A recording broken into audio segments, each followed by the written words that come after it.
A low winter fog settled over Cohasset as the first quiet minutes of the new year crept in.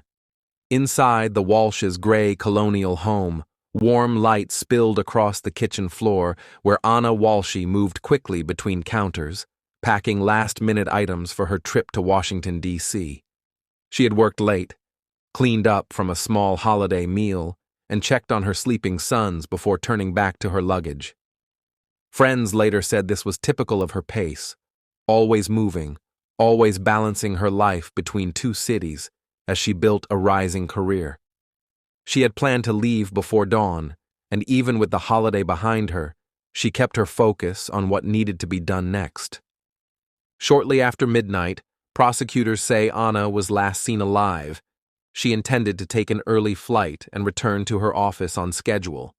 Her husband, Brian Walshe, later told police she kissed him goodbye and ordered a rideshare around 4 a.m.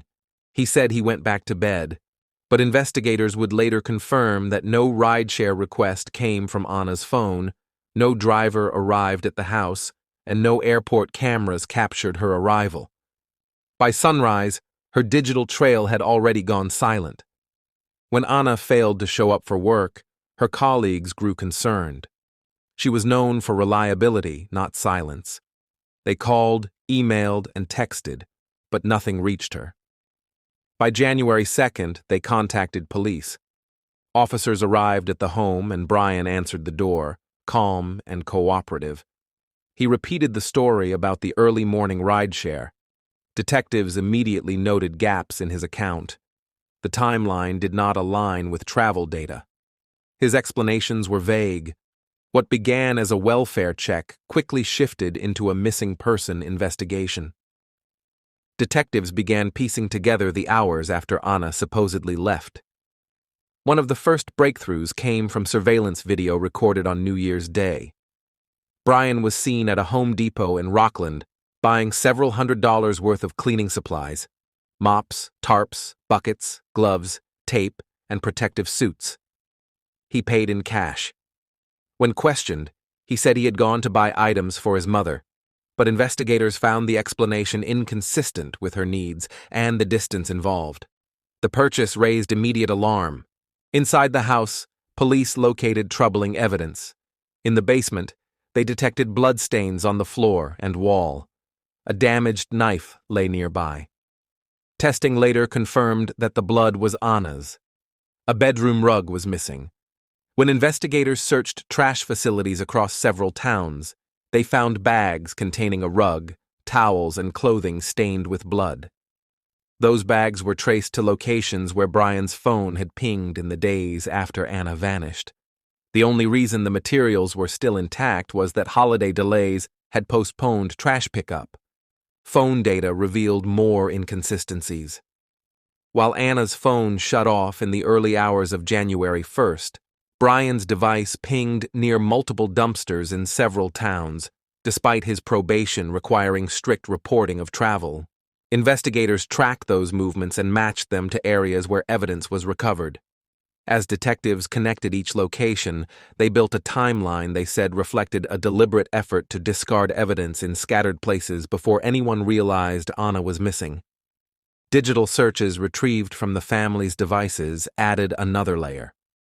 Prosecutors said the searches included questions about dismemberment and crime scene cleanup, conducted on New Year's Day and afterward.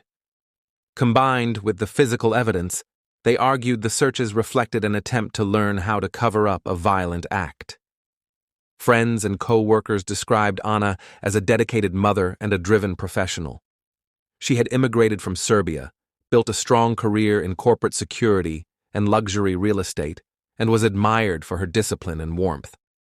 Some friends later told investigators that Anna had recently expressed concerns about tension at home and was considering major changes in the coming year. She never filed a formal complaint, but the concerns added context as the investigation deepened. On January 8th, police arrested Brian Walshe for misleading investigators. His unapproved travel and shifting statements drew immediate scrutiny.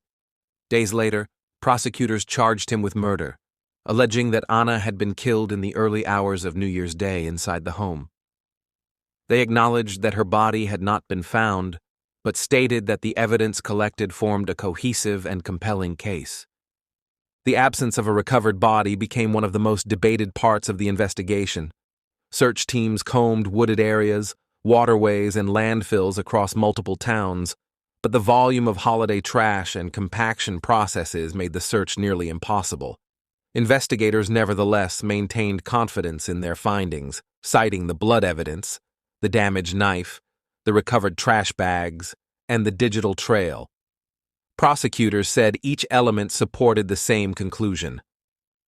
As the case advanced, investigators also examined the couple's history more closely. Brian had been awaiting sentencing in a federal art fraud case and was required to follow strict monitoring rules.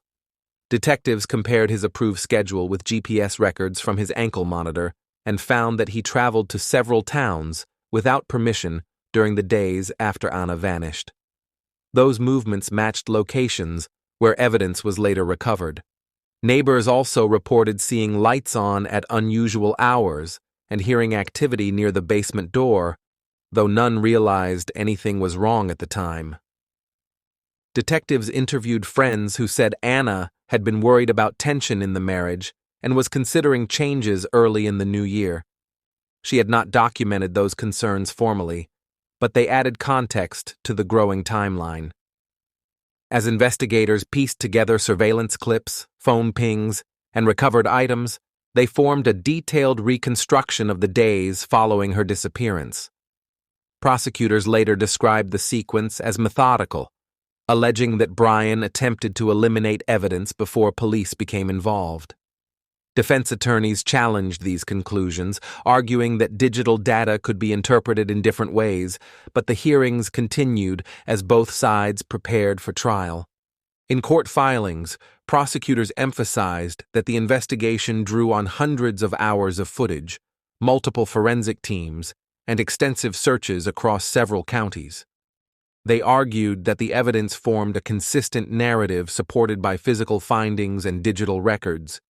The defense maintained that the absence of a body created uncertainty that the state had not resolved, setting the stage for a long and closely watched trial. What began as a routine check on a missing mother quickly became one of the most scrutinized cases in Massachusetts. The unanswered questions continue to weigh on those who knew and loved Anna, and the full story of what happened inside that home moves toward eventual resolution in the courtroom, where the final account will be decided. Thank you for listening to The Lantern's Tale. Subscribe for more true stories, if you dare.